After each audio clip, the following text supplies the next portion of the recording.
고린도후서는 바울의 사도권을 의심하며 바울을 불신하고 있는 고린도 교회에 보낸 편지입니다. 고린도 교회 성도들이 바울을 오해하고 불신하게 된 것은 교회 안에 들어온 거짓 교사들 때문입니다. 당시 고린도 교회 안에 들어온 거짓 교사들은 바울이 사사로운 욕심을 가지고서 고린도 교회에서 사역을 했다고 비방했습니다. 바울이 겉다르고 속다르게 간교하게 사역했다는 겁니다. 이런 비방은 바울을 무척이나 힘들게 했습니다. 무엇보다도 이런 비방이 심각한 이유는 바울을 오해하고 바울을 거부하면 결국 바울이 전했던 복음도 거부하기 때문입니다. 바울이 전한 복음을 거부하면 교회가 바른 진리로 서지 못하게 되고 그릇된 길로 가게 됩니다. 교회가 무너지게 되는 겁니다. 사실 바울이 자신의 사도권 변호에 적극적으로 나선 것은 이 때문입니다. 바울의 사도권은 단순히 바울 자신의 체면이나 자존심 문제가 아닙니다. 그것은 바울이 전한 참된 복음이 서느냐 무너지냐 이 문제와 직결되어 있는 겁니다. 그래서 바울은 고린도후서 곳곳에서 적극적으로 자신의 사도권과 자신의 신실함을 변호하고 있는 겁니다. 오늘 본문 역시 바울이 자신에 대한 오해를 풀기 위해 쓰고 있는 내용인데 바울은 먼저 12절부터 14절에서 자신의 사역이 순수했음을 말하고 있습니다. 12절에 보면 바울은 자신이 세상을 살아갈 때나 고린도 교회 성도들을 대해서나 언제나 하나님의 거룩함과 진실함으로 행했다고 합니다. 이것은 바울이 사사로운 욕심을 가지고 사심을 가지고 사역했다는 거짓 교사들의 비방을 반박하고 있는 겁니다. 바울은 아무런 사심 없이 거룩과 진실로 사역을 했다는 겁니다. 바울은 또한 자신이 육체의 지혜, 다시 말해 인간적인 방법이나 인간적인 모습을 동원해 사역하지 않고 오직 하나님의 은혜를 힘입고 의지해서 사역했다고 합니다. 거짓 교사들은 자꾸 바울의 육신의 모습, 바울의 인간적인 모습을 들어서 바울을 비방했습니다. 바울은 언변이 좋지 못하다, 말이 졸하다, 바울은 외모가 볼품없다, 바울의 몸은 병들고 약하다, 바울은 예루살렘의 사도들과 처음부터 함께했던 사람이 아니다. 이런 것들을 들어서 바울을 비방했다는 겁니다. 바울은 이런 비방에 맞서서 자신은 육체의 지혜가 아닌 하나님의 은혜를 힘입어 사역을 했다고 말하고 있는 겁니다. 바울이 이렇게 거룩하고 진실되게 사역한 것, 또 오직 하나님의 은혜를 힘입어 사역한 것은 바울 자신의 양심이 증언하는 것이라고도 말합니다. 다시 말하면 바울 자신의 양심에 비추어서 자기는 조금도 거리낌이 없다는 겁니다. 바울은 또한 이렇게 순전하게 사역한 것이 재림의 날에 온전히 드러나리라고 말합니다. 14절 말씀을 같이 한번 읽어보겠습니다. 14절 말씀 함께 읽습니다. 너희가 우리를 부분적으로 알았으나 우리 주 예수의 날에는 너희가 우리의 자랑이 되고 우리가 너희의 자랑이 되는 그것이라. 아멘. 바울은 고린도 교회 성도들이 바울과 바울의 동역자들을 부분적으로 알았다고 합니다. 지금 고린도 교회 성도들은 바울을 온전히 알지 못합니다. 그래서 거짓 교사들의 거짓말에 휘둘려서 바울을 오해하고 바울을 멀리하려고 하는 겁니다. 하지만 장차 주님께서 오시는 재림의 그날이 되면 모든 것이 밝히 드러나게 될 것입니다. 바울은 바로 그날 자기의 순수했던 사역이 온전히 드러나고 또한 바울과 고린도 교회 성도들이 서로에게 자랑거리가 되리라고 기대하고 있습니다. 바울은 그날을 소망하면서 거룩하고 진실된 모습으로 사역을 했던 겁니다. 바울은 이렇게 양심 앞에서 그리고 재림 앞에서 부끄러움 없이 당당하게 사역했음을 말하고 있습니다.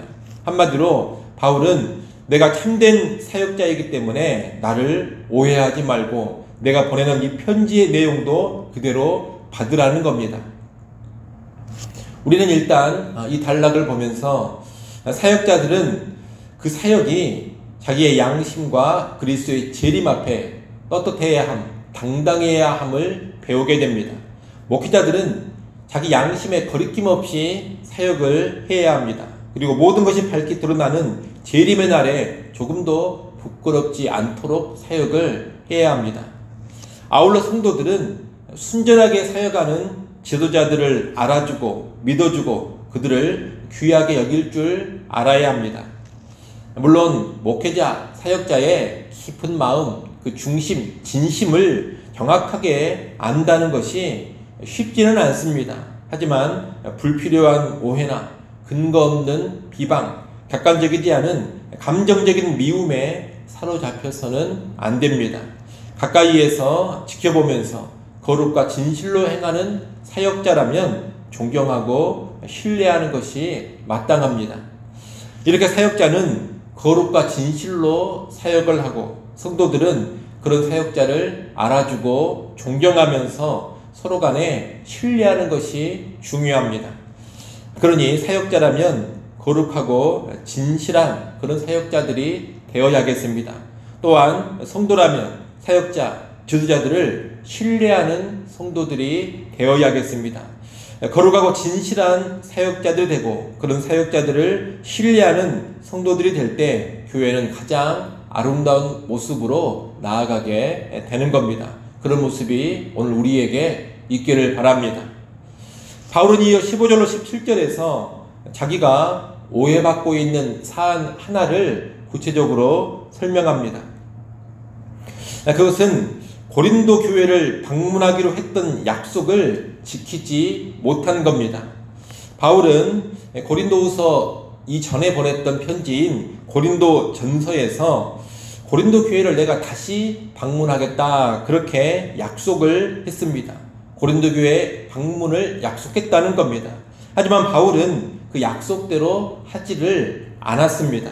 다시 말해 방문할 계획을 바꿨습니다. 15절 16절은 그 계획을 바꾼 이유를 지금 말해주고 있습니다. 그 이유는 다른 것이 아닙니다. 원래 처음 했던 약속대로 방문하게 되면 한 번만 방문하게 되는데 바울은 고린도 교회를 한 번이 아닌 2번 방문하기 위해서 처음 했던 약속, 원래의 계획을 수정했다는 겁니다. 15절에 보면 너희로 2번 은혜를 얻게 하기 위하여 이런 말이 나옵니다. 이 너희로 2번 은혜를 얻게 하기 위하여 이 말이 고린도 교회를 2번 방문한다 이런 의미입니다. 15절 16절은 바울이 수정된 계획대로 하면 고린도 교회를 2번 방문하게 된다 그런 내용인 것입니다. 바울은 지금 고린도 교회에 더 큰 유익을 끼치기 위해서 처음 했던 약속을 수정해서 다른 계획으로 바꿨음을 말하고 있는 겁니다. 그러므로 바울은 신실하지 못한 사람들처럼 약속한 후에 자기 편의를 위해서 임의로 약속을 그냥 바꿔버린 것이 아닙니다. 고린도 교회에 더 나은 유익을 위해서 선한 마음으로 여행 계획을 바꿨던 겁니다. 그러나 바울이 속히 방문하기를 원했던 고린도 교회 일부 사람들은 그 모습으로 인해 실망을 했습니다. 오기로 했는데 왜 오지 않았느냐 이런 실망을 했던 겁니다. 그리고 이로 인해 바울은 귀에만 듣기 좋은 말을 하는 사람이다 이런 비난을 받게 됐습니다. 또한 바울의 대적자들, 거짓 교사들은 바울의 이 모습을 빌미로 삼아서 바울이 진정한 사역자가 아니라고 비방을 했던 겁니다. 그래서 바울은 지금 고린도 교회를 방문하겠다는 그 약속을 지키지 못한 것이 이기적인 동기로 한 것이 아니다 이것을 말하면서 해명을 하고 있는 겁니다. 바울은 17절에서 이런 계획의 변경은 경솔히 행한 것이 아니라고 합니다.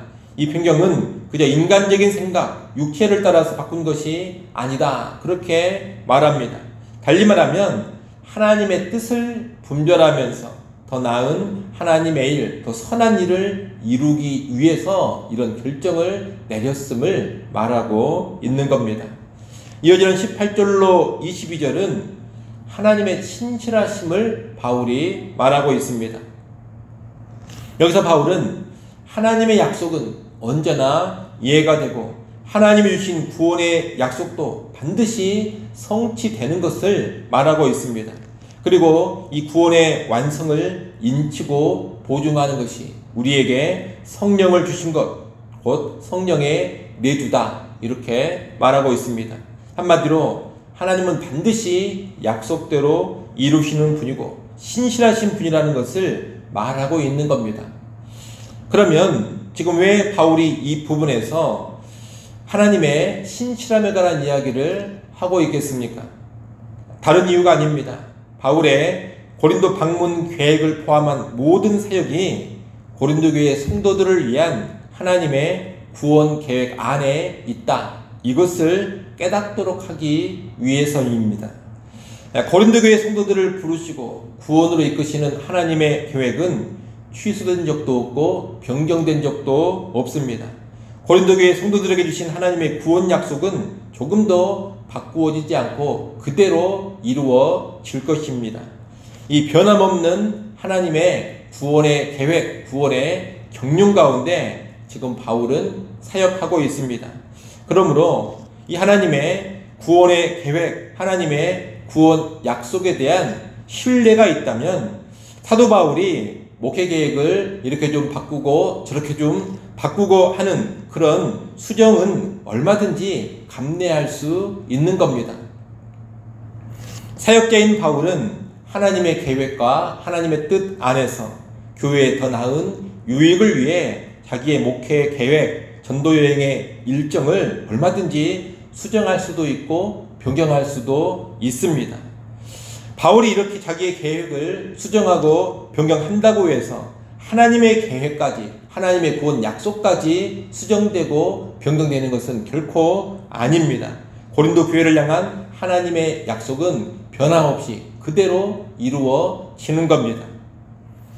만약 고린도 교회 성도들이 이런 하나님의 신실하심에 대한 절대적인 신뢰가 있었더라면 바울의 일정 변경으로 인해서 그렇게 심각하게 고민하거나 그렇게 예민한 반응을 보이지 않았을 겁니다.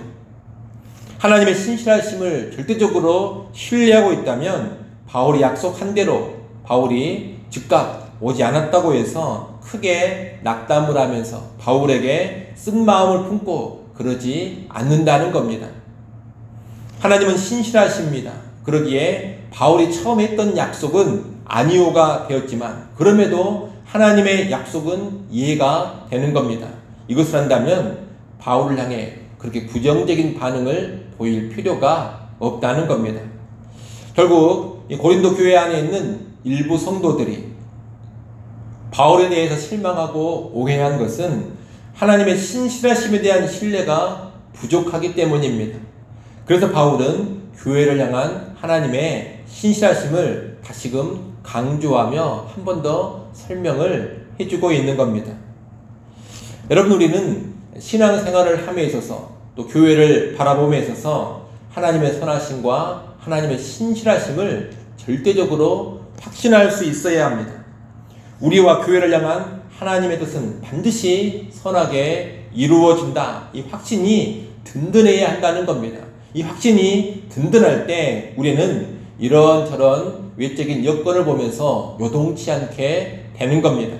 교회 형편을 보면서 요동치 않는 것이고 성도들의 모습을 보면서도 요동치 않는 것이고 때로 이해 못할 지도자들의 행태를 보면서도 요동치 않는 겁니다.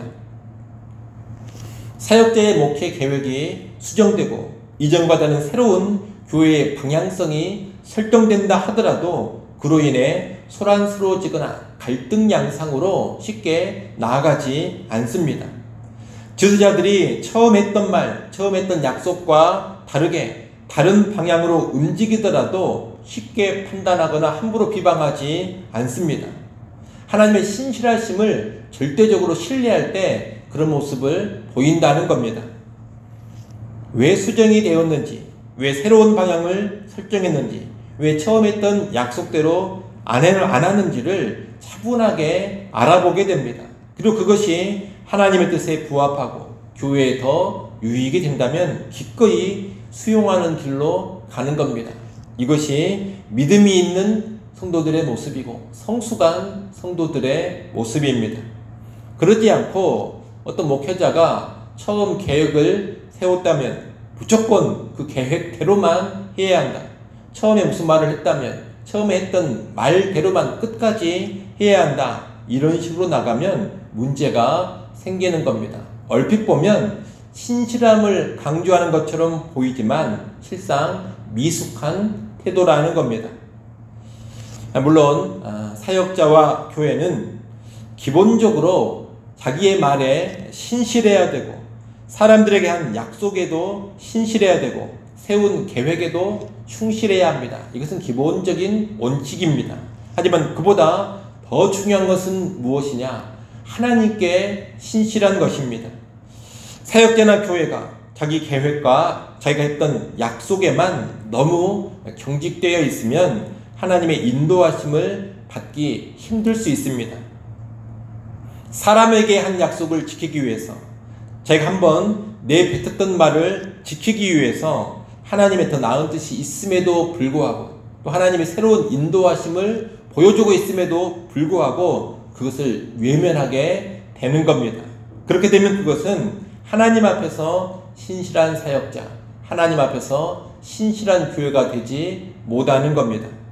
그러니 여러분 언제나 하나님께서 새롭게 말씀하실 여지, 하나님께서 우리의 계획과 다르게 새롭게 인도하실 여지를 남겨두시기를 바랍니다. 이 내용이 우리의 거짓과 신실하지 못함, 이기적인 얄팍함을 조장하는 그런 교훈이 되어서는 안 될 것입니다. 하지만 여하튼 우리는 우리의 계획과 우리가 했던 말이 아니라 본질적으로 누구 앞에서 신실해야 되느냐? 하나님 앞에서 신실해야 합니다. 그런 신실함으로 살아가시기를 바랍니다. 또한 사람들을 바라보고 교회를 바라보실 때도 하나님 앞에서의 신실함을 늘 고려하면서 다른 사람들이나 다른 사역자들을 바라보고 지혜롭게 판단하는 성숙한 성도들이 될 수 있기를 간절히 소원합니다. 기도하겠습니다. 하나님 아버지, 오늘 우리도 사도 바울처럼 하나님 앞에서 순전하게 사역하게 하여 주옵소서. 자기 양심에 조금도 거리낌 없이 사역하게 하시고 또한 재림의 그날 부끄럽지 않게 사역하게 하여 주옵소서. 특별히 교회 목회자들이 이렇게 진실되고 순전한 사역을 하게 하시고 우리 성도들은 그러한 사역자들을 신뢰하며 한마음 한뜻으로 나아가게 하여 주옵소서. 아버지 하나님, 또한 우리의 사역의 모든 일정과 계획들이 하나님 앞에서 신실함으로 이루어지기를 간절히 바라고 원합니다. 그저 자신이 했던 말과 자신이 했던 약속 그 자체에만 신실할 것이 아니라 하나님 앞에서 신실함으로 나아가게 하시고 하나님께 신실하기 위해서 때로 우리의 계획과 약속도 수정할 수 있는 지혜로운 자들, 성숙한 자들이 다 되게 하여 주옵소서. 아버지 하나님, 오늘 하루도 주님과 함께 동행하는 한 날 되기를 원합니다. 순간순간 살아계신 하나님을 늘 의식하게 하시고 신전의식으로 살아가는 오늘 하루가 되게 하여 주옵소서. 예수님의 이름으로 기도드리옵나이다. 아멘.